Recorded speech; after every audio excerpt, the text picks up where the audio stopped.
Hola, buenas noches a todos, bienvenidos de nuevo a este pequeño rincón del cinéfilo y muchísimas gracias por escucharme. Esta noche vamos a hablar de una película del año 2019 de la que yo ya tenía muchísimas ganas de hablar. Es una película que he visto recientemente, hace muy poquitos días, pero que vamos a hacer una review muy especial porque el título realmente lo merece. En la pestaña de comunidad hace poco os expuse una serie de directores para hablar en mi sección de grandes directores de la historia del cine. Y va ganando pues por prácticamente abrumadora mayoría, por un 45% de los votos, más de 400, cada vez somos más gente, sois más gente las que votáis mis encuestas, Martin Scorsese. Y es precisamente de una película de Martin Scorsese la que voy a hablar esta noche, y además su última película, y una, sin duda, de sus más grandes obras. Una obra épica, espectacular, inabarcable, maestra y realmente una película importantísima, ya no solo dentro de lo que es el siglo XXI, sino yo ya me atrevería a decir dentro de la filmografía de este gran director y de la historia del cine de gángsters. Una película para mí irrepetible.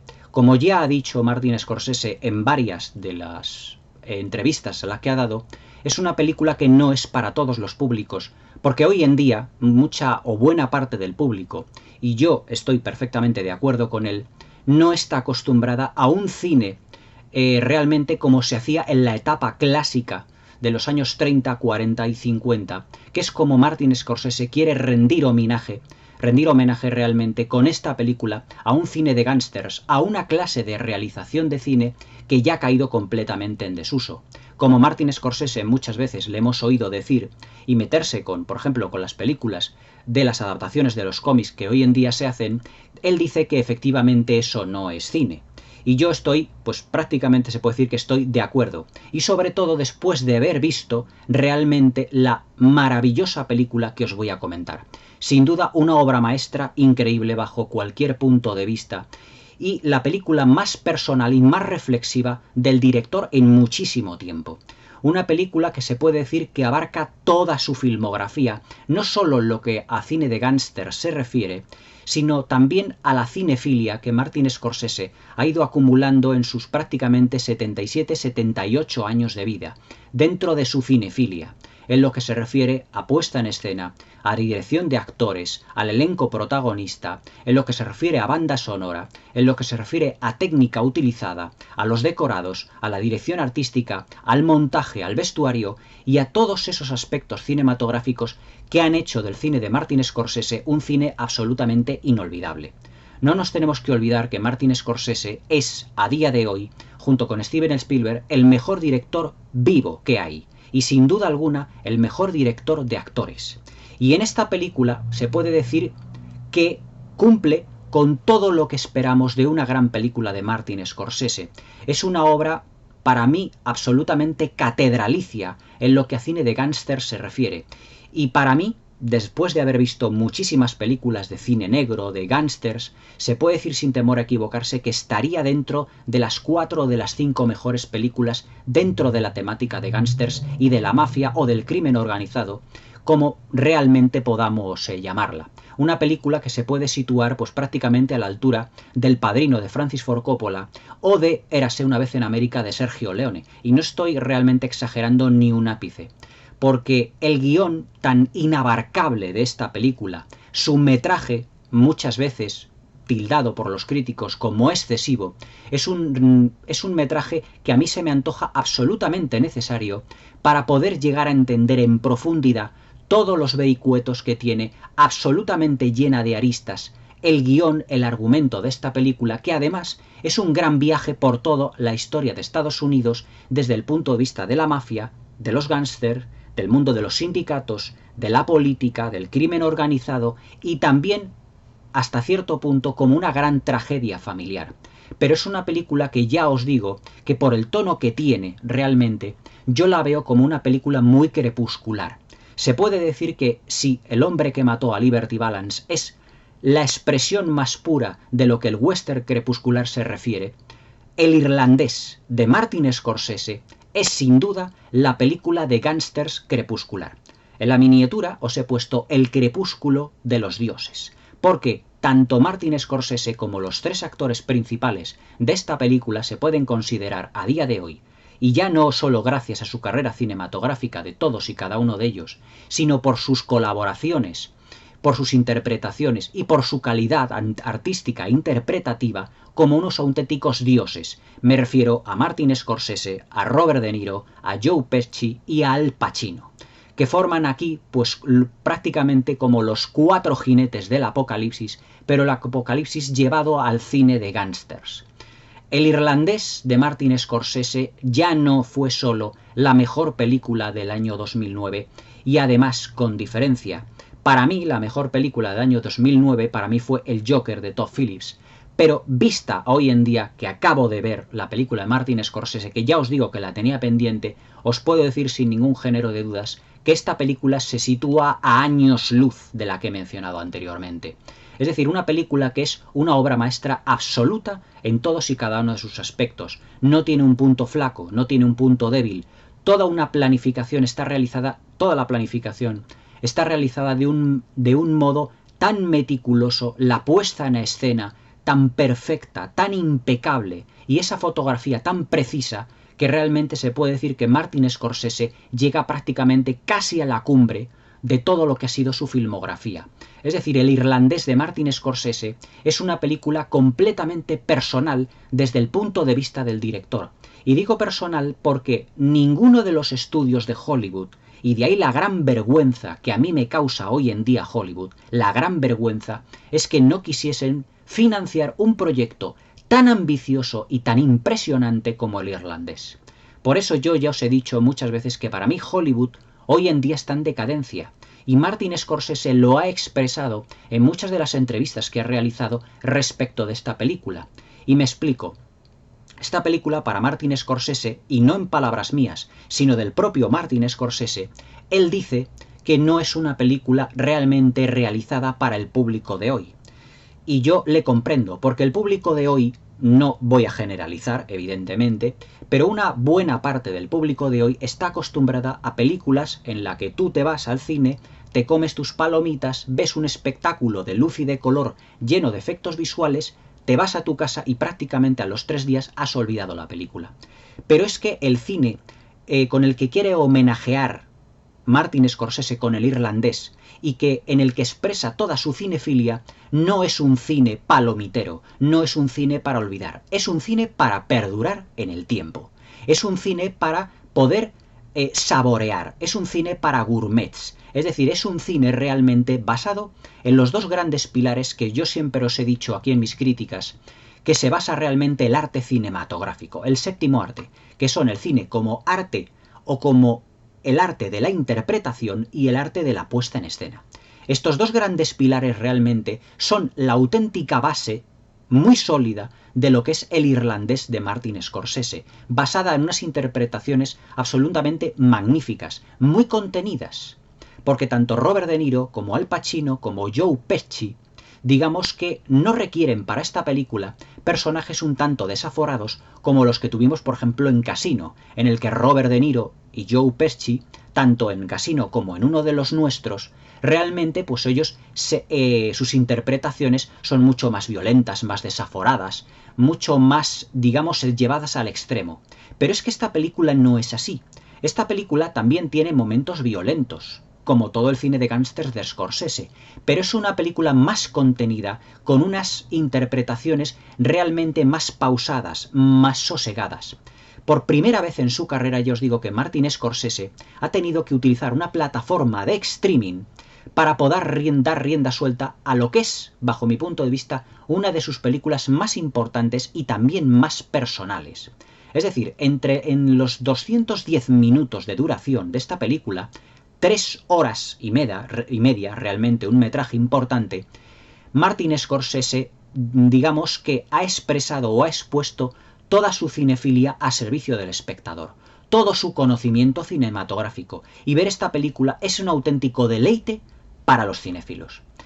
Yo os puedo decir que viendo esta película, ya muy avanzado el metraje, incluso desde el principio al final, en cualquier punto de la película, es de esas películas por las que yo abrí este canal directamente, porque son películas que merece muchísimo la pena comentar de una manera larga y extensa, porque El Irlandés de Martin Scorsese es una película argumentalmente muy rica, muy compleja, inabarcable. Ahora haremos un pequeño resumen de lo que es el argumento, pero solo eso es la punta del iceberg de lo que Martin Scorsese nos tiene preparados con este monumental fresco histórico, no solo de la historia de gángsters, sino de la historia de su país, de Estados Unidos.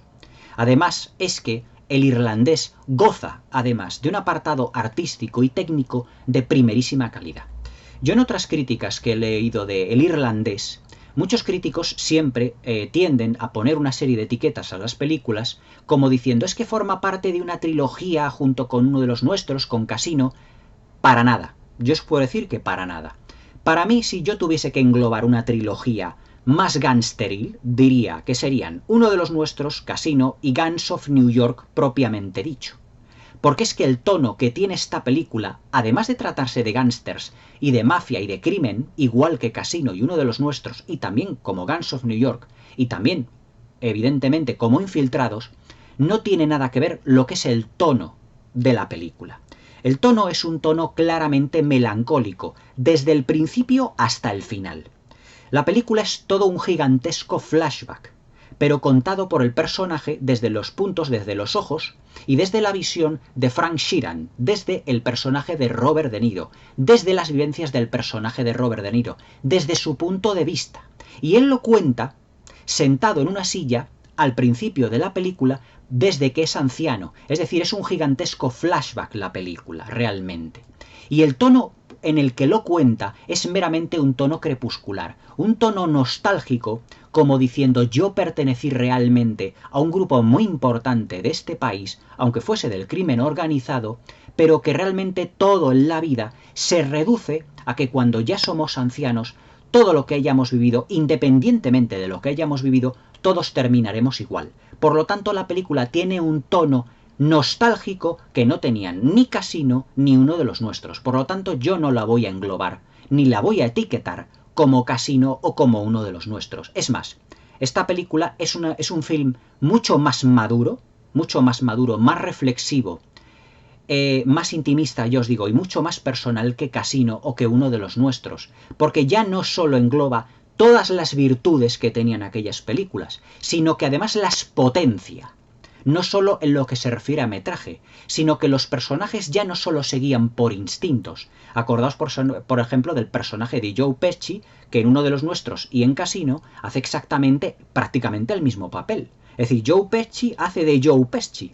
Pero es que aquí Joe Pesci, además de ser un mafioso, un gángster, el líder de un gángster, o sea, un líder de una banda de crimen organizado muy importante de Pensilvania, desde finales de los años 50 hasta prácticamente cuando él ya queda enfermo y cuando fallece, realmente está enfocado desde un punto de vista muy distinto. Y el personaje de Robert De Niro, que tenía en las anteriores películas, digamos, un papel, como os diría yo, mucho más visceral, mucho más, digamos, en el que su protagonismo estaba repartido junto con otros actores, aquí Robert De Niro es el absoluto protagonista porque realmente la historia está contada a través de sus ojos y a través de su punto de vista. Y luego tenemos a Al Pacino, que es el que realiza, o es el que el tercer personaje en Discordia, que es el que completa el trío de grandes interpretaciones que tiene este film. Es decir, es una película, El Irlandés, que lo que nos cuenta son las reflexiones, las intimidades de muchos de esos personajes del crimen organizado pertenecientes a sindicatos, pertenecientes a mafias, pertenecientes a grupos de gángsters, pero evidentemente desde un punto de vista más íntimo y personal, y menos visceral. Digamos que Martin Scorsese se ha alejado en ese aspecto del tono visceral de las primeras películas que estoy comentando y ha realizado una película más personal en lo que se refiere a los personajes, a sus relaciones sociales y a su intimidad. Esa intimidad que en muchos aspectos no vimos en Casino. La intimidad de Casino se limitaba, por ejemplo, a las relaciones que tenían los personajes de Robert De Niro y de Sharon Stone. Pero es que aquí realmente lo que vemos son las intimidades de los personajes entre sí que interpretan Joe Pesci, Robert De Niro y Al Pacino.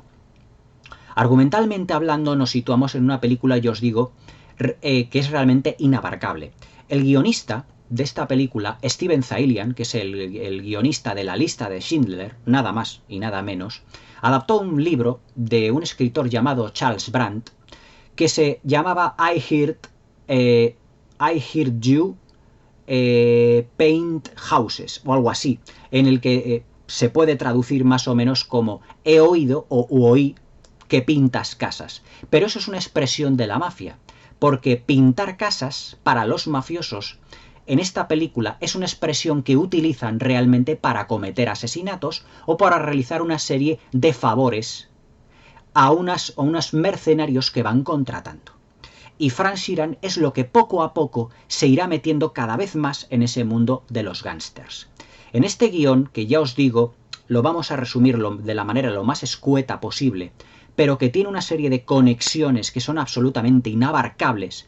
Para un primer visionado de la película, yo la he tenido que ver 2 veces, no para enterarme, porque evidentemente me he enterado la primera de lo que es la película, esto no es Tenet, ni muchísimo menos, pero sí para darme cuenta realmente y para ir buscando y rebuscando todos los vericuetos personales e íntimos de los personajes, porque ya os digo que El Irlandés es una auténtica gozada de película de verla una y otra vez, porque es un cine de personajes, es un cine de interpretaciones, es un cine de actores, y las 3 interpretaciones de Joe Pesci, de Robert De Niro y de Al Pacino son absolutamente extraordinarias.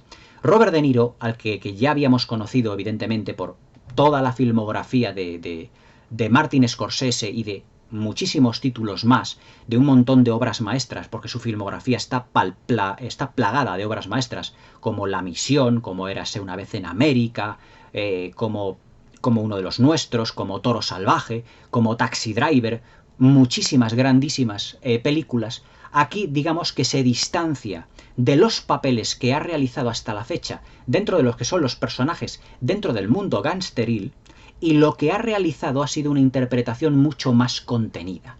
Es decir, ver a Robert De Niro, aunque sea en una interpretación contenida, sigue siendo una auténtica gozada para los cinéfilos, porque no hay más que verle en lo que son sus expresiones, en lo que son sus miradas y lo que son realmente todas las decisiones que toma a lo largo de la película. Y sobre todo, evidentemente, esa manera que tiene de caminar, esa manera que tiene de disparar, esa manera tan violenta y a veces, muchas veces tan, ¿cómo os diría yo?, tan improvisada, aunque no está improvisado, tan improvisada de realizar todas lo que son sus interpretaciones en determinadas secuencias. Robert De Niro es esa especie de actores camaleónicos y todoterreno que ya no existen. Es decir, él ha pertenecido a una rama, a una generación de actores que prácticamente se puede decir que son de los mejores de la historia del cine. Y en El Irlandés realiza también un trabajo absolutamente extraordinario y maravilloso que no fue recompensado ni con una sola nominación al Oscar. Y eso es un punto que realmente, para vergüenza de la Academia de Hollywood, de no dar ni una sola estatuilla de 10 nominaciones hasta obra maestra absoluta, realmente ya tiene bemoles el asunto. Pero bueno, es un asunto que yo ya traté en otro vídeo y que prefiero no volver a tocar. Pero bueno, la verdad es que para mí El Irlandés de Martin Scorsese se hubiese merecido todos los premios, absolutamente todos los premios, todos los Oscar por los que estuvo nominado, y haberse olvidado prácticamente del resto de películas, que aunque tenían una gran calidad, todas ellas, pero evidentemente cuando Martin Scorsese saca una obra maestra de Martin Scorsese no tiene absolutamente nada que ver con otro tipo o incluso con las mejores películas de otros directores. No os estoy hablando de directores incluso tan excelsos como Quentin Tarantino o como Christopher Nolan. Aquí estamos hablando de Martin Scorsese, y hablar de Martin Scorsese es hablar del cine puro y duro, hablar de cine en lo que se refiere a los gestos de los personajes. Por ejemplo, cómo Al Pacino, cuando está en la cárcel, en el personaje de Jimmy Hoffa, cómo come él realmente el helado. Que es que no está dirigido, sino que es el propio Al Pacino, debido a su calidad interpretativa, cómo sabe intercalar cada cucharada de lo que es el helado con lo son los diálogos que tienen con los distintos personajes, la manera que tiene de mirar. El Irlandés es una película de juegos de miradas en todo momento, es decir, es una película donde tanto Joe Pesci como Robert De Niro como Al Pacino lo dicen todo a través de las miradas. Sus diálogos son lentos, pausados, pero reflexivos a su vez, y haciendo además que la mirada cobre un gran protagonismo. En esos maravillosos planos contraplanos que tienen además la fuerza de los grandes planos contraplanos de directores como Nicholas Ray, como Howard Hawks o como John Ford. Es decir, esos planos que ya te dicen algo de por sí de los personajes. Esos planos donde la expresión del actor lo dice todo. No hace falta realmente que elabore un discurso el actor para saber realmente lo que va a decir, porque ya solo la interpretación y el gesto del actor y la dirección del director nos da a entender lo que quiere decir el actor realmente en esa secuencia. Hasta ahí llega la maestría de Martin Scorsese. Es decir, El Irlandés es una película en ese sentido que se distancia muchísimo de todo lo que es el cine que se hace ahora hoy en día. En palabras del propio Martin Scorsese, El Irlandés no es una película, ya os digo, para toda clase de público. Es una película, digamos, filmada a la vieja usanza. Es una película en la que los personajes se cuecen, como muchas veces se dice, a fuego lento. Pero claro, esos personajes van creciendo de una manera paulatina hasta llegar, digamos, a una complejidad y a una riqueza en todos sus matices interpretativos y argumentales que es absolutamente primoroso y prodigioso bajo cualquier punto de vista. Argumentalmente hablando, nos situamos a finales de los años 50, en el que Frank Sheeran, que es un excombatiente de la Segunda Guerra Mundial, trabaja de camionero y tiene una familia de 4 hijas. Lo que pasa es que el dinero que le da pues trabajando de camionero no le es suficiente. Y bueno, pues se entera de que en un barrio hay una serie de gángsters locales y pues le piden que hagan pues una serie de trabajitos. Él, por ejemplo, trabaja de camionero transportando lo que es carne y le dice a un gángster local, oye, pues si me puedes conseguir una serie de carne de mejor calidad y todo ello, pues realmente pues te lo agradecería, entre comillas. Y empieza a ganarse un dinero extra, por así llamarlo, haciendo pues estos pequeños trabajos. Pero claro, su jefe llega a un momento pues que dice, oye, ¿dónde está toda la carne que te ha dado en el camión? Porque no ha llegado a su destino. Y él, pues claro, no va a delatar evidentemente a los gángsters, no va a delatar a esa gente que le está dando un dinero extra. Y ese será el inicio de la carrera gangsteril y de crimen organizado que irá increciendo el personaje de Frank Sheeran, el irlandés inmigrante interpretado magistralmente por Robert De Niro. Pero es que antes, al principio de la película, Robert De Niro se le queda en la carretera el camión completamente quieto, o sea, se le queda parado. Y bueno, pues es capaz de llevarlo hasta una gasolinera como puede, porque dice pues que se le ha estropeado algo del motor, y aparece el personaje de Joe Pesci y le repara el motor en ese momento diciéndole que no era nada, pero que realmente tiene que ir a repararlo y hacerle una pequeña revisión a lo que es el camión, típicamente un camión de los años 50. Pero no dice Joe Pesci claramente quién es, porque claro, Joe Pesci se reserva su nombre porque realmente no se fía de nadie. Joe Pesci en esta película interpreta el papel de, a ver si me recuerdo, porque es un nombre italiano, como siempre todos los gángsters de las películas de Scorsese tienen que tener como una especie de ascendencia italiana, como las del Padrino, que es Russell Bufalino. Y entonces Russell se queda más o menos con la cara de Robert De Niro, con Frank Sheeran. Y claro, Robert De Niro, pues cuando a Frank Sheeran, pues su jefe, por la falta de ese suministro que le ha estado dando y que ha estado vendiendo al gángster local, también seguramente a las órdenes, evidentemente, de Russell, del personaje de Joe Pesci, es denunciado por su jefe, le lleva a juicio. Y él es defendido por un abogado que no sabe que es el abogado, además, de Russell. Es el abogado del grupo de gángsters, que además está controlado por Russell. Y esto nos lleva directamente a muchos de los clásicos del cine negro y del cine de gángsters de la etapa clásica de Hollywood. Por ejemplo, una película que yo os voy a comentar en ya mismamente, que se llama Chicago año 30, en la que Robert Taylor hace un papel de abogado de un grupo de gángsters, que están además comandados por Lee J. Cobb. Es decir, un grupo de gángster que además Lee J. Cobb también tiene origen italoamericano, de origen italiano también. Pero eso ya os comentaré en un vídeo posterior. Prácticamente será el siguiente a este. Es decir, vamos a dedicarnos un poquito a hablar de gángsters en lo que se refiere en dos títulos realmente impresionantes. Esa película es Chicago, año 30, de Nicolas Ray, del año 1958. Pero es que fijaos la anécdota que os voy a contar dentro de muy poquito, un poco avanzada ya lo que es el vídeo. Frank lo que hace pues es denunciado, ya os digo, por su jefe, pero claro, él pues es protegido por lo que es el abogado de ese grupo de gángsters realmente de la zona de Pensilvania. Pero claro, él es llevado pues a un garito en el que está el abogado y le presenta a Russell Bufalino. Y dice, vaya, yo ya te conocía, dice, sí, si eres la persona que me reparó el motor. Pero claro, ahí es donde se da cuenta Frank Sheeran de que Russell Bufalino, que el personaje de Joe Pesci, realmente no es lo que parece, sino que es el dueño de todo lo que es un gran entramado de gángsters y de crimen organizado y de mafia en el estado de Pensilvania. Muy importante, con muchos poderes y que maneja muchos hilos. En ese sentido, incluso hilos sindicalistas y políticos. Y claro, pues empieza a hacer una serie de trabajos para él, evidentemente, como pintor de casas, que es lo que ellos llaman a lo que son los mercenarios que contratan para que realicen asesinatos, como os he dicho anteriormente. Y en una de estas, pues, Russell le presenta al personaje de Jimmy Hoffa, interpretado por Al Pacino. Pero Jimmy Hoffa, históricamente, no era, en teoría, un gángster, era un sindicalista. Era un sindicalista, dueño de un sindicato muy importante dentro de los años 60 y parte de los años 70, que era un sindicato de camioneros, que además tenía mucho poder en Estados Unidos porque este sindicato englobaba a millones de personas dentro de lo que a Estados Unidos se refiere.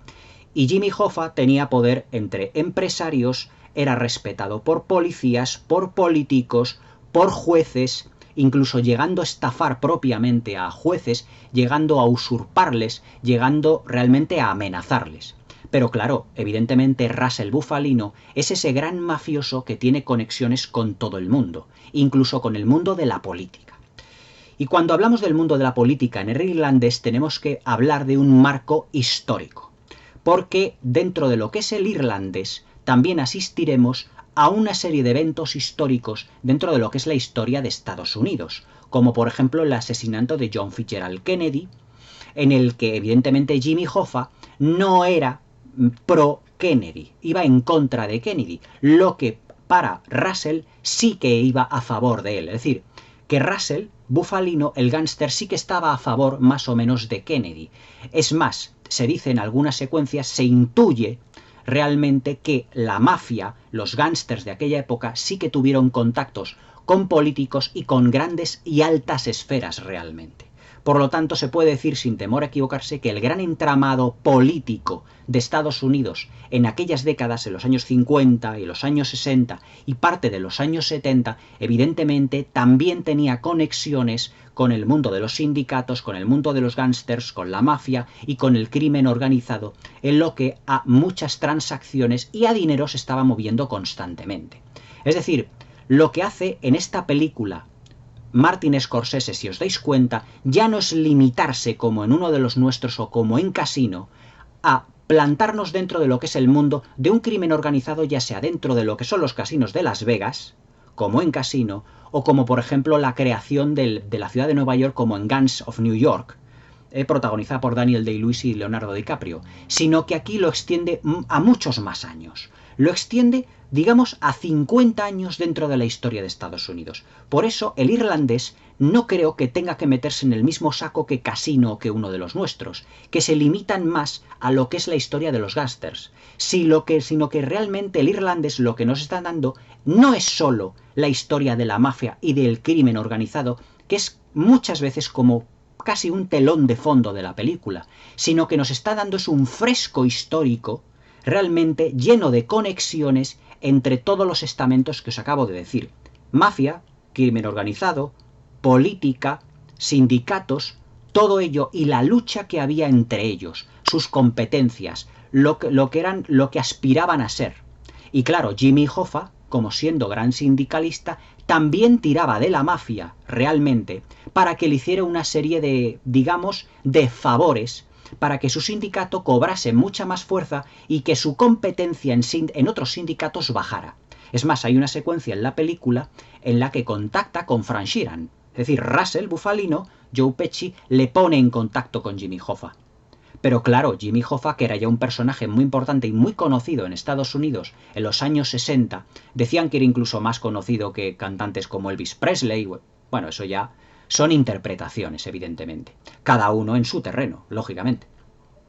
Le pone en contacto con Jimmy Hoffa y Jimmy Hoffa le vuelve a decir realmente lo que Russell le inculcó. Le dice, he oído que pintas casas. Es decir, he oído que puedes hacer realmente una serie de favores. Y lo que hará Robert De Niro será convertirse en el hombre de confianza de Jimmy Hoffa, en una secuencia en la que, por ejemplo, al gremio de taxistas lo que hace es hundirle por completo todos los taxis y tirárselos al mar y ponerle bombas y explosivos para que todos los taxis realmente exploten y queden pocos. Porque le estaban haciendo hasta cierto punto la competencia dentro de los mundos de los sindicatos a Jimmy Hoffa.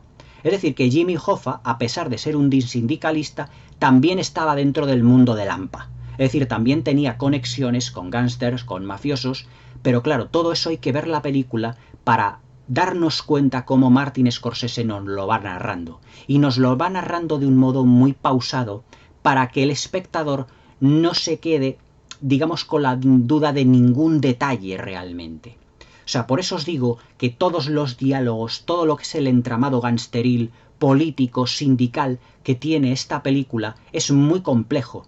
Todo lo que os estoy contando sobre esta película, todo lo que es este argumento propiamente dicho, es la punta del iceberg de una película absolutamente épica.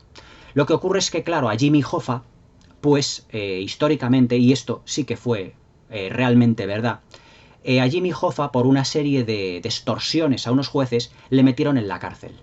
Y claro, como Jimmy Hoffa era líder de ese sindicato de camioneros tan importante, otras personas dentro del sindicato de su organización empezaron a tener más contactos con los gángsters y con la mafia propiamente dicho.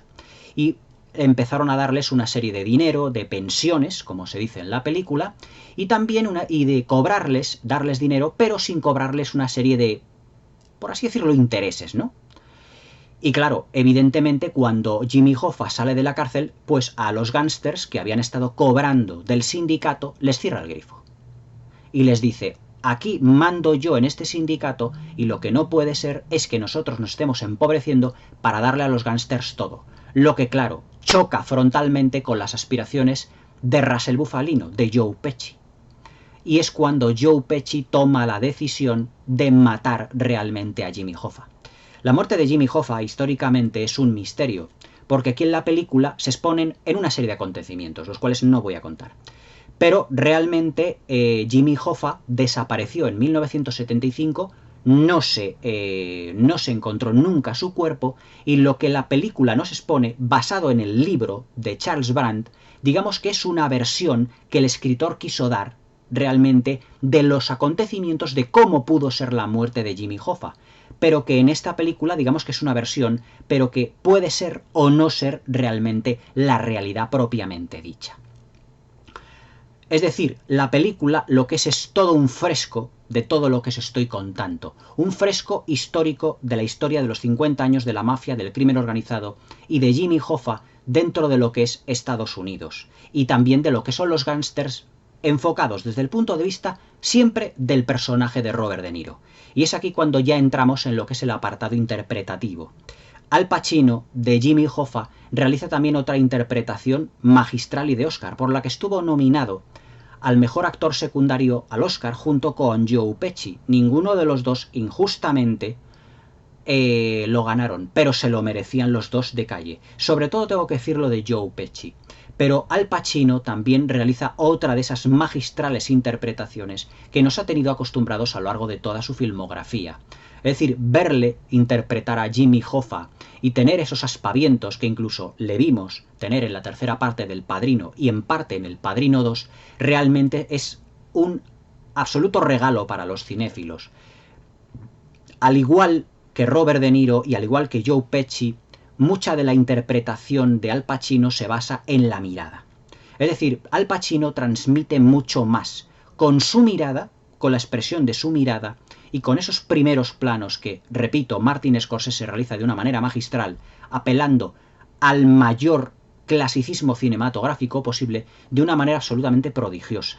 Sobre todo en la secuencia en la que él está dentro de la cárcel y se tiene que enfrentar a otro de los componentes del sindicato que también ha sido encarcelado, pero que Al Pacino, es decir, Jimmy Hoffa, le odia por completo. Y que no le deja constantemente, no le deja él comer su helado, porque él quiere llevar una estancia lo más tranquila y relajada posible dentro de la cárcel. Y claro, cuando este personaje le increpa, creo que es el Tony, lo que pasa es que no me acuerdo del apellido, siguen siendo todos italianos, le está increpando como diciendo, tú estás aquí por algo y yo también, pero mi pensión estará asegurada y la tuya sí. Y le dice al Pacino, tu pensión no está asegurada. Por supuesto que no está asegurada. ¿Por qué? Tú ya lo has perdido todo. Porque claro, Al Pacino, siendo el líder de los sindicalistas, no va a consentir que estén untándoles el carro a una gentuza que él considera indigna dentro de su sindicato. Y claro, Al Pacino le mira de tal manera que es que le taladra con la mirada. Y se hace el favor de dejarme tranquilo comiéndome el helado.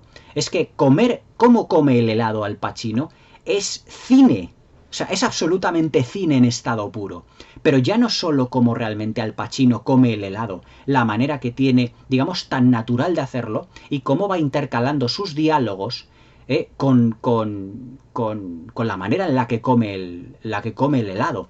También la manera que tiene de rodar Martin Scorsese se ve, por ejemplo, en esas miradas que tiene Joe Pesci y en esas expresiones un tanto, digamos, forzadas, y hasta cierto punto dándole órdenes a Frank Sheeran, al personaje de Robert De Niro. Y Robert De Niro tiene ese elenco de expresiones cómicas, también tiene cierto humor la película, aunque muy limitado, evidentemente, cómicas, violentas, absolutamente magistrales, que nos ha ido dando a lo largo de toda su carrera cinematográfica. Es decir, ver a Robert De Niro en esta película, que aunque tenga esos, digamos, esos retoques digitales para rejuvenecerle, que para mí es lo de menos de la película, hay que decirlo, Martin Scorsese no es un director de efectos especiales, ni por asomo, ni nunca lo será.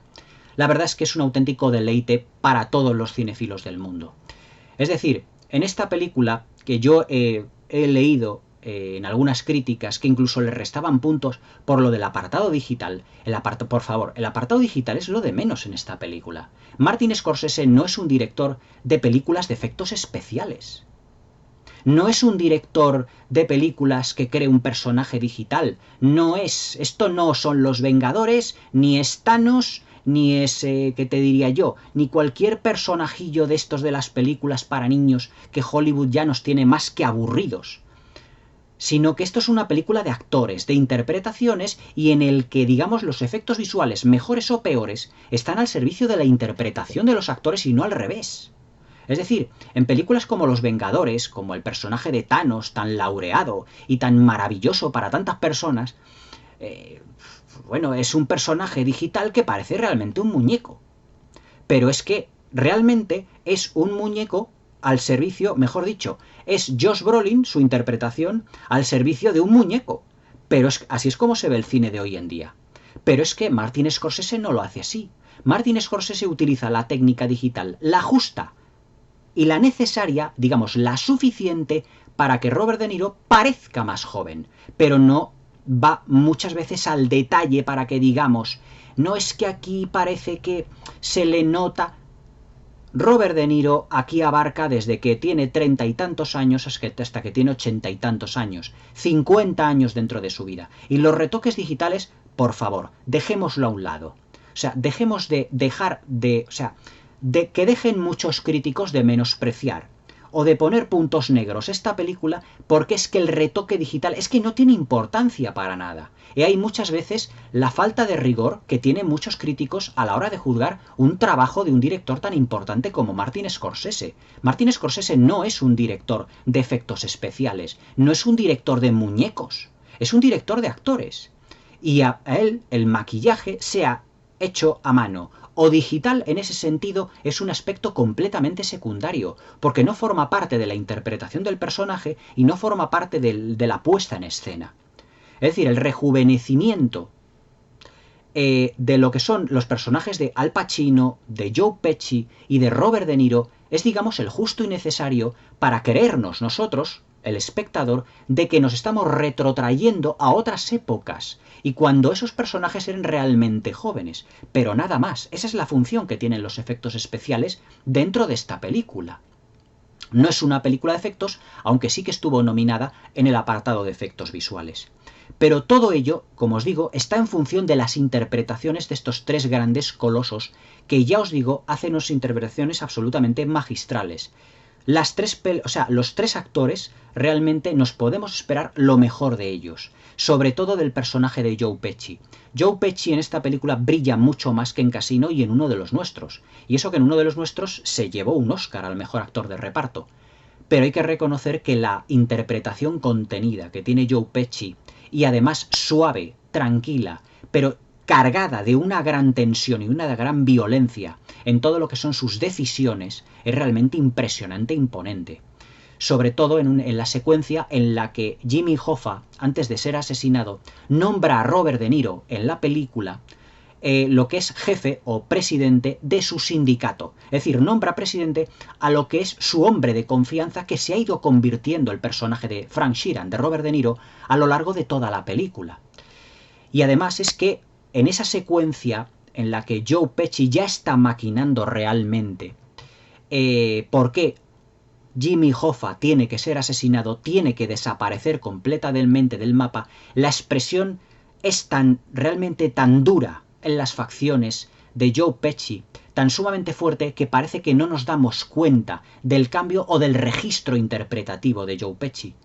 Pero es que Joe Pesci, con una mueca que haga, con una mínima mueca, ya es capaz de cambiar de registro interpretativo. He ahí la importancia de la interpretación de todos los actores en esta película, que prácticamente su gesto no cambia mucho, ni el de Al Pacino, ni el de Joe Pesci, ni el de Robert De Niro, pero que su calidad interpretativa es tal, dirigida por Martin Scorsese, que con un simple gesto ya cambia de registro, ya cambia de manera y por lo tanto ya cambia de expresión y de impresión de la que nos da al espectador. Y ahí está donde está realmente la calidad interpretativa de estos actores. No hace falta que pongan 50.000 muecas, ni que enarquen una ceja como Dwayne Johnson, ni etcétera, etcétera.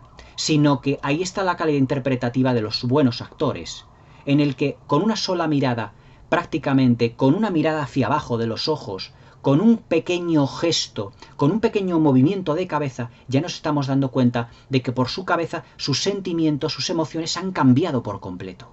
Y eso es lo que realmente hace que El Irlandés sea un monumento a lo que es la interpretación. Dentro de lo que es la puesta en escena de la película, El Irlandés es otro monumento y otra capilla sixtina en lo que a puesta en escena se refiere. La fotografía es bastante más austera, por así decirlo, que en Casino y en Uno de los nuestros. Es decir, en esta película Martin Scorsese no ha tenido, por ejemplo, a un genio como Dante Ferretti, como sí le tuvo en Gangs of New York, en Casino y en La Edad de la Inocencia. Pero siempre en mis críticas os he ido reflejando muchos de los tótems que muchos historiadores de cine abarcan y dicen sobre el séptimo arte. Y es que la puesta en escena tiene que ir en consonancia con el tono de la película y con la interpretación de los actores. Si esta película lo que refleja es el crepúsculo, digamos, desde el principio hasta el final, de lo que es la ascensión y caída de la mafia, porque el final es trágico y totalmente climático y absorbente, en uno de esos finales que son ya para la historia del cine, lo que estamos viendo es como el crepúsculo de lo que es la mafia. Por eso os he dicho que es una película de mafiosos crepuscular.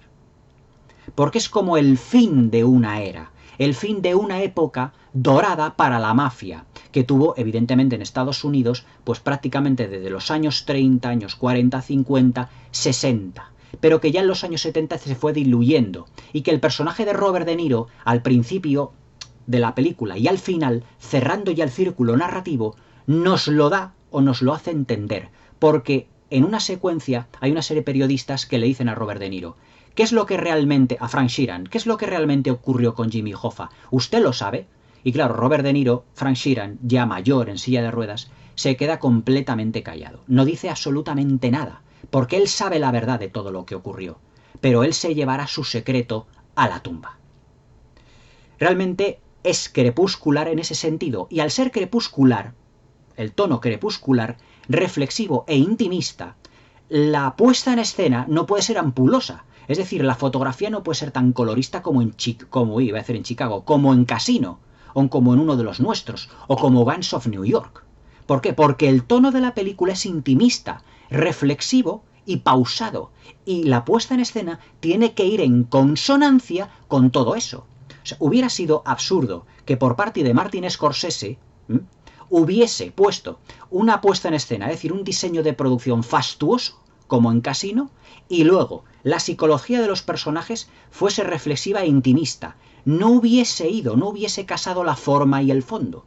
El fondo, el de los personajes. La forma, el de lo que es la esencia y la dirección artística y la puesta en escena de la película.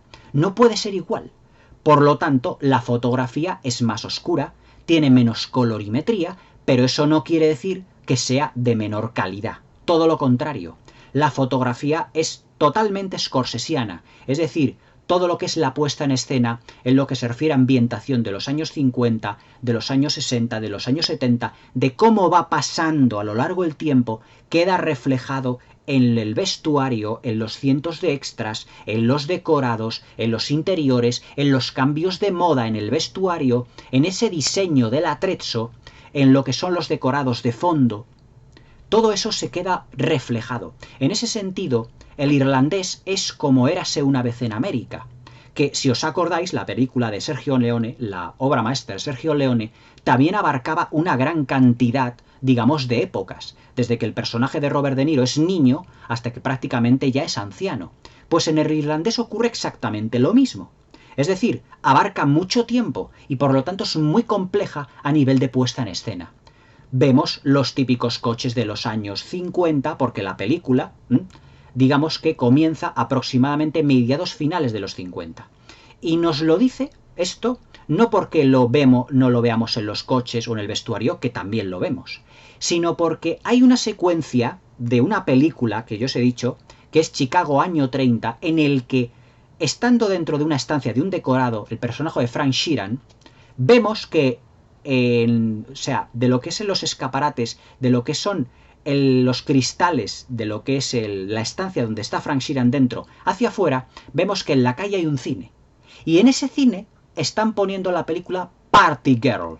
Party Girl es el título original de la película Chicago año 30, de 1958, que también versa sobre exactamente lo mismo que esta película, es decir, sobre una serie de gángsters, sobre un abogado también que tiene los gángsters, que les va librando de la silla eléctrica, que les va librando, digamos, de encerrarse en la cárcel, tal como hace el abogado de Russell Bufalino y el abogado realmente de toda la mafia que controla Russell en el estado de Pensilvania.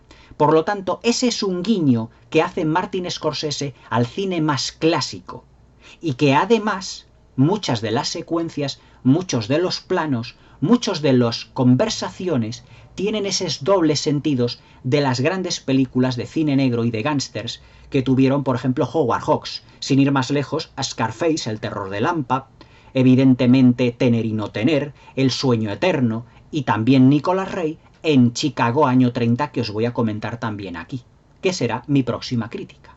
No os la perdáis porque también es otra obra maestra. Además que es la película también más personal, más intimista y una de las más sobresalientes del cineasta norteamericano que fue Nicolas Ray.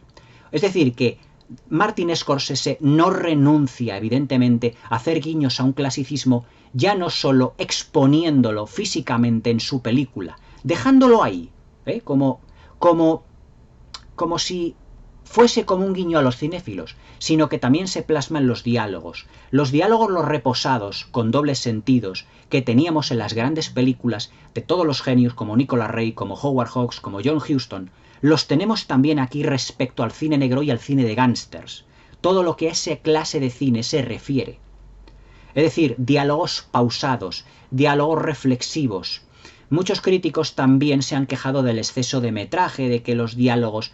Es que también hay que tener en cuenta una cosa, es que para entender la psicología de Martin Scorsese a la hora de plasmarlo todo esto, él no quiere dejar cabo suelto, quiere explicarlo bien, porque hay un gran entramado dentro del argumento, o sea, se enmaraña mucho lo que es la película, pero todo ello será como una gran bola de lana que prácticamente se irá desmadejando poco a poco y que evidentemente asistiremos a la ascensión y sobre todo a la caída de esos grandes clanes mafiosos, a ese gran sindicalista que es Jimmy Hoffa, a lo que es Russell Bufalino y a todo el grupo de personas que poco a poco irán falleciendo a lo largo de la película, ya sea por intereses, ya sea por asesinatos, es decir, todo lo que os he contado argumentalmente ya digamos que es la punta del iceberg. Otro de los aspectos importantes de los que quiero hablar dentro de lo que es el irlandés y además que es muy scorsesiano es la banda sonora. La banda sonora y además que tiene mucho protagonismo dentro de esta película porque además Scorsese la banda sonora también la ha escogido precisamente porque también tiene un tono claramente un tanto triste, un tanto crepuscular y un tanto melancólico. Es decir, ya no son, por ejemplo, los temas musicales más animados, tipo años 70 como tuvimos en Casino, sino que los temas, digamos, son más ligeros, más pausados y como más de música ambiental, si nos damos cuenta.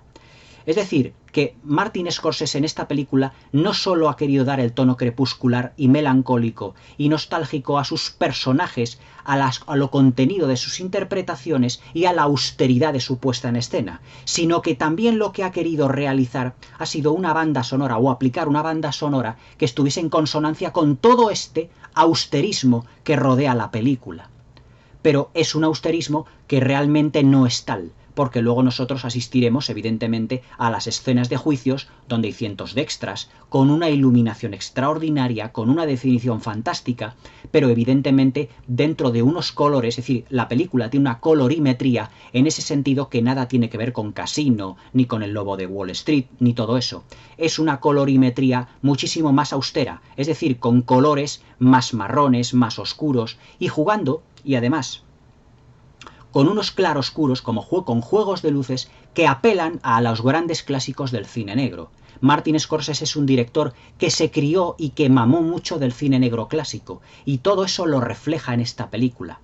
Es decir, si en las grandes películas de cine negro y de gángster de la historia del cine, de la época dorada de Hollywood, asistíamos a grandes diálogos, aquí también los tenemos. Si asistimos a grandes interpretaciones, aquí también las tenemos. Si asistimos a una gran austeridad y a que los diálogos estén enmarcados los personajes dentro de decorados no excesivamente recargados, que no tengan un gran barroquismo como en Casino o como en Gangs of New York, aquí también los tenemos. Es decir, El Irlandés es una película que apela al clasicismo cinematográfico dentro de su estado más puro, pero dentro de su estado más puro tanto en la forma como en el fondo, y además fabricado, filmado, mejor dicho, desde un punto de vista muy directo porque es que además no se anda con chiquitas lo que es Martin Scorsese, sino que nos expone las secuencias. Si tiene que ser dura, expone una secuencia dura. Si tiene que ser reflexiva, se extiende mucho en el tiempo para que captemos el mensaje. También es una película que nos habla de una tragedia familiar, ya que Frank Sheeran, Robert De Niro, tiene una familia compuesta además por su mujer y con 4 hijas. Una de ellas, al principio de la película, que es además la más callada, es una de las menores, no le cae bien el personaje de Russell Bufalino, porque cree que su padre le está influyendo de manera negativa a su padre. Es más, cuando una de las secuencias llega la niña, está haciendo los deberes, y llega Frank Sheeran de uno de sus recados, por así decirlo, le dice la mujer a Frank, le dice, pues es que está triste porque ha ido a una tienda, a un mercado, a una zona de comestibles a comprar, y ha sido un poco zarandeada, no sé, no ha sido bien tratada excesivamente por el tendero, por la persona allí de la tienda, de esta tienda pues de alimentos. Y claro, como Frank ya tiene el germen, digamos, gangsteril dentro de sus venas, se dirige con la niña a la tienda y le coge, la niña se queda fuera y le coge Frank al hombre dentro de la tienda y le pega una paliza, de una manera muy violenta, porque yo os digo que esta película, cuando tiene que ser violenta, lo es, y le pega una paliza que le deja en el suelo, le pisotea las manos, le da puñetazos en la cara, le da patadas en el estómago y le pisa una mano en reiteradas ocasiones hasta rompérsela por completo. Y claro, la niña se queda totalmente asustada. Y eso será un punto de inflexión dentro de la vida de Frank Sheeran, que aunque todo dentro del metraje de la película no veamos realmente la influencia que eso ha tenido en el personaje de Frank, lo veremos al final. Es decir, que Robert De Niro, mejor dicho, que Martin Scorsese, también lo que nos hace es proponernos el esquema de una familia que prácticamente se ha ido desestructurando poco a poco, aunque no es una de las tramas argumentales principales de la película. Esa niña, cuando vaya creciendo, será la actriz Anna Paquin, que ya la conocimos en El piano y además que es la ganadora del Oscar a la mejor actriz de reparto por aquella película del año 93 del piano, en el que también estuvo Harvey Keitel, precisamente. Y por eso el personaje de Russell a Anna Paquin no le cae demasiado bien, porque ella sabe perfectamente que su padre ha cambiado a raíz de tener, evidentemente, los contactos con la mafia personificada en el papel de Russell Bufalino. Pero cuando conoce al personaje de Jimmy Hoffa, Jimmy, aunque tenga contactos con la mafia, no lo hace de una manera directa y se sabe ganar muy bien al personaje de Peggy, que es la hija, el personaje de Anna Paquin.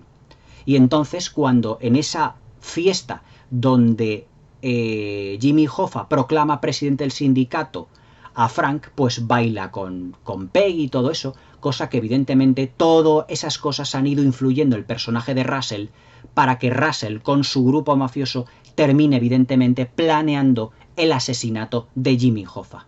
Pero es que además Peggy nunca dará las gracias a su tío Russell cuando le haga regalos.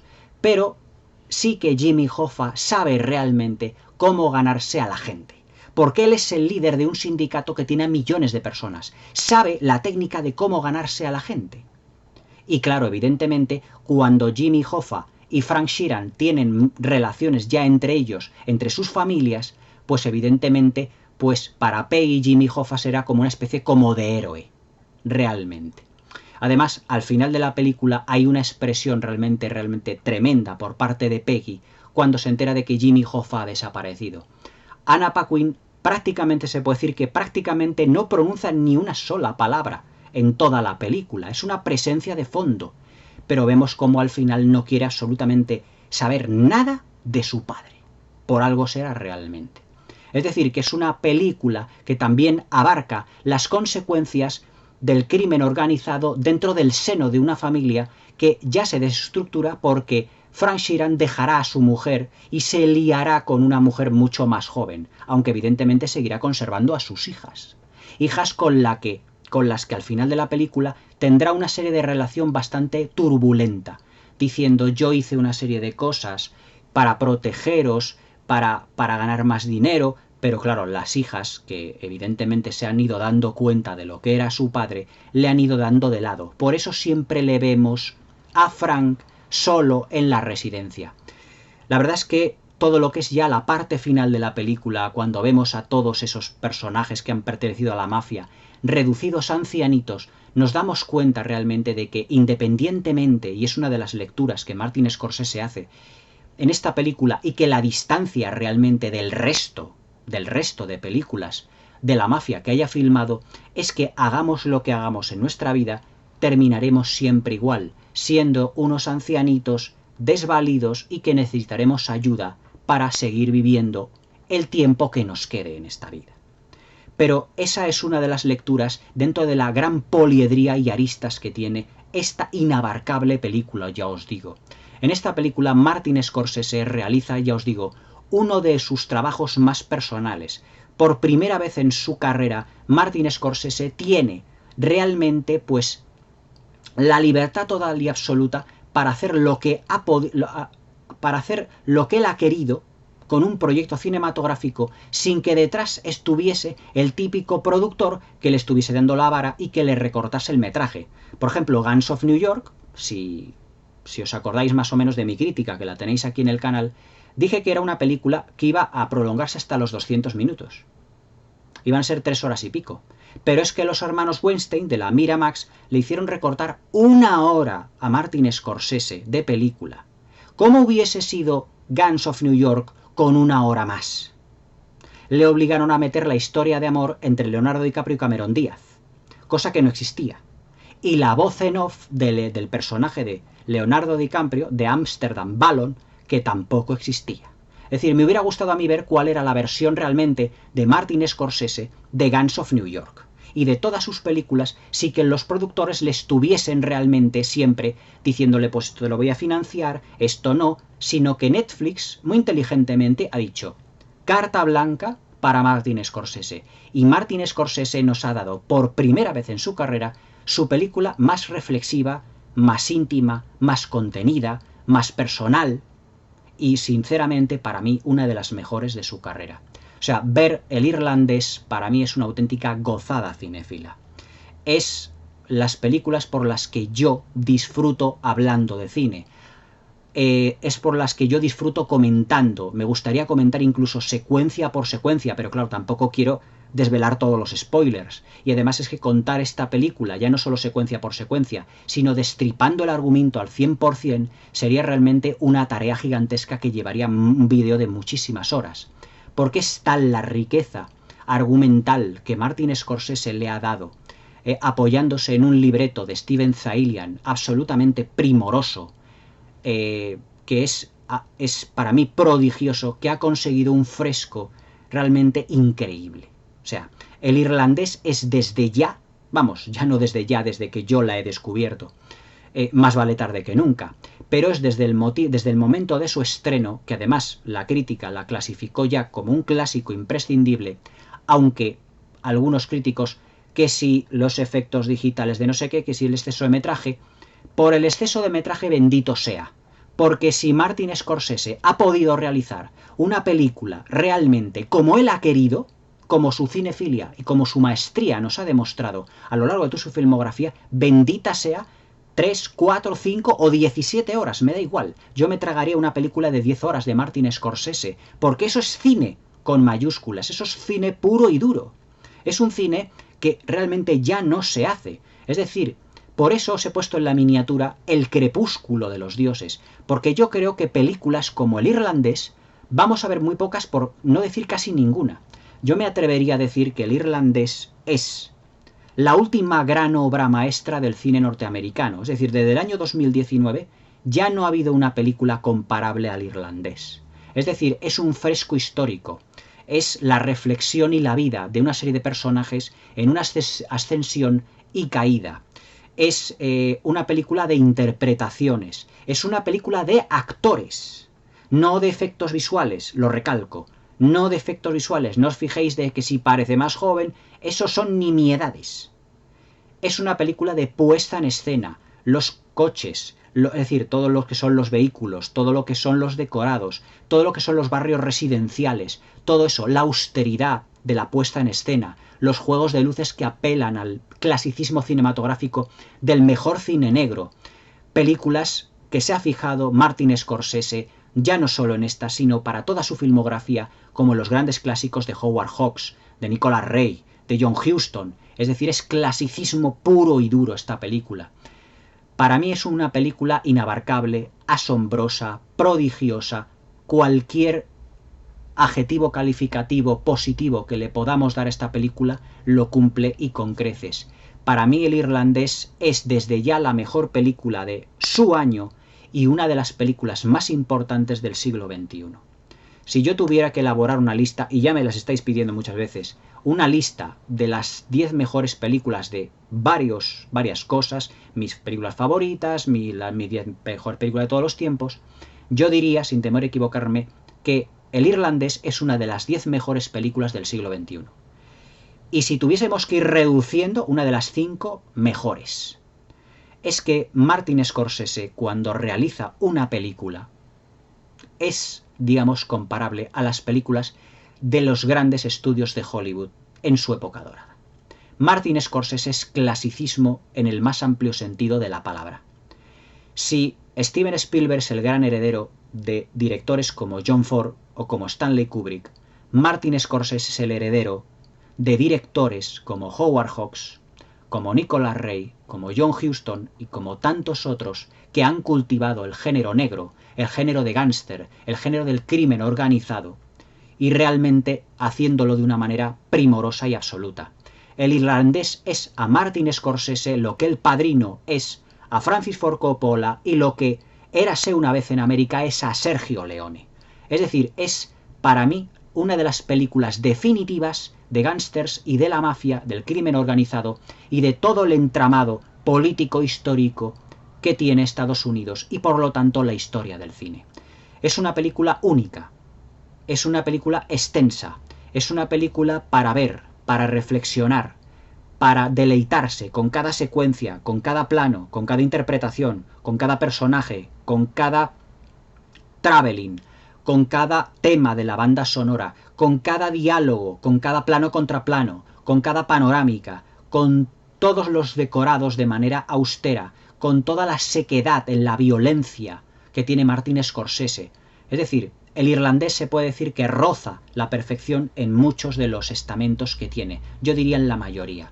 Para mí es una película que desde ya es la gran última obra maestra del cine norteamericano. Veremos a partir, ya en el 2020 y 2021 no hemos visto cine de esta categoría y cine de esta calidad. Veremos a ver qué es lo que realmente nos depara Hollywood, aunque para mí, ya os digo, como os he dicho muchas veces, que para mí Hollywood está en clara decadencia. Pero Martin Scorsese, mientras viva, y Dios nos lo conserve durante mucho tiempo, mientras directores como Martin Scorsese estén ahí para darnos obras maestras de este calibre, y obra maestra con mayúsculas, realmente yo seguiré creyendo en el buen cine. El irlandés para mí es una absoluta maravilla. Es una película única y es una de las películas ya de por sí cuyos momentos climáticos, cuyos momentos interpretativos, cuyos diálogos ya han pasado a la historia del cine. Steven Zaillian y Martin Scorsese no podrían haber realizado un mejor film. Para mí es el más personal de Martin Scorsese por ser precisamente su película más personal, su película en la que ha tenido más libertad y acción de movimientos. Evidentemente esto no es una película para poner en cines, porque son 3 horas y media de film. Ningún cine ha querido ponerla, por así decirlo, mejor dicho, es una vergüenza que ninguna productora haya querido realmente financiar esta obra catedralicia del cine de la historia. Sinceramente, para mí me llena de tristeza y de vergüenza realmente que productoras de hoy en día estén dispuestas a financiar absolutamente mediocridades como todo el cine que nos están dando de cómics, de superhéroes, que parece que eso no tiene fin, que son films que parecen que aborregan a la gente, y no estén dispuestas a financiar cine auténticamente con mayúsculas y arte, propiamente arte, como es el cine de Martin Scorsese. Esa es la gran vergüenza que tiene hoy en día Hollywood, que no esté dispuesto a financiar a una película de Martin Scorsese, que Martin Scorsese tenga que buscarse la vida en una plataforma de streaming. Realmente es una vergüenza para las grandes productoras de Hollywood. Es una auténtica vergüenza. Pero gracias a Netflix tenemos esta absoluta obra maestra. Que por favor, si me están oyendo o me están viendo alguna distribuidora, por favor que la saquen en formato físico ya. Yo soy medio cinéfilo sin esta película en formato físico, para disfrutar una y otra vez de ella. Es una película para ver 1000 veces, para recrearte, para decir qué actores, qué interpretaciones, qué fotografía. O sea, es que es cine, auténticamente cine. El irlandés es una de esas películas que yo recomiendo encarecidamente. Una auténtica maravilla de película en todos sus puntos. Es un deleite para todos los cinéfilos del mundo ver una película, ya no solo de Martin Scorsese, ver una película tan llena de clasicismo y ver una película tan bien hecha y con tanto amor, con una planificación tan mimada, tan cariñosa en cada plano, en cada interpretación. La verdad es que Martin Scorsese es un director único, es pues el mejor director vivo que existe. El mejor director vivo que hay actualmente. Cuando Martin Scorsese se vaya, ya no habrá un director como él. Por eso digo que esta película para mí es el crepúsculo de los dioses. No creo que Martin Scorsese supere esta obra maestra absoluto, que ya os digo que prácticamente se puede decir que es casi como el culmen dentro de su cine de gángsters. Y que no la englobemos dentro de Casino y uno de los nuestros porque es una película muchísimo más rica y con un tono completamente distinto. Yo no sé por qué los críticos la engloban o la tienden a englobar en eso de pues forma parte de una trilogía de no sé qué o trilogía de no sé cuánto. No forma parte de ninguna trilogía. Esta película es única tal y como está hecha. Y no tiene nada que ver, aunque comparta temática, no tiene nada que ver ni en la forma ni en el fondo con Casino, con Gangs of New York, con Infiltrados o con uno de los nuestros. O sea, es totalmente distinta. Es más reflexiva, más intimista y ya os digo, mucho más personal. Espero que os haya gustado la crítica de esta absoluta obra maestra. Estas son las películas que yo sinceramente disfruto comentando. Podría tirarme horas hablando de esta película, de todas las grandes y gigantescas virtudes que tiene el cine de Martin Scorsese en general y en particular el irlandés, que os digo es un compendio de lo mejor de su cine, absolutamente inigualable. La mejor película del 2019 y la mejor película o una de las mejores películas de este siglo sin ningún género de dudas, de las 4 o 5 mejores.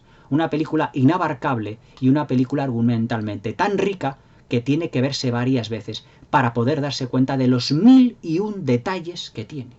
Esto no es una película ni de Christopher Nolan ni de Quentin Tarantino, y ojo, que me gustan los dos, más Nolan que Tarantino, pero es que esto es una película de Martin Scorsese. Y como de Martin Scorsese hay que juzgarla, porque cuando Martin Scorsese hace una película, eso no es una película cualquiera. Es una película comparable a las mejores películas de la época dorada de Hollywood. Y eso no es decir poco, es decir muchísimo. Espero que os haya gustado la crítica, que me comentéis y que os suscribáis al canal para más críticas cinéfilas. Espero que paséis una muy buena noche y feliz velada.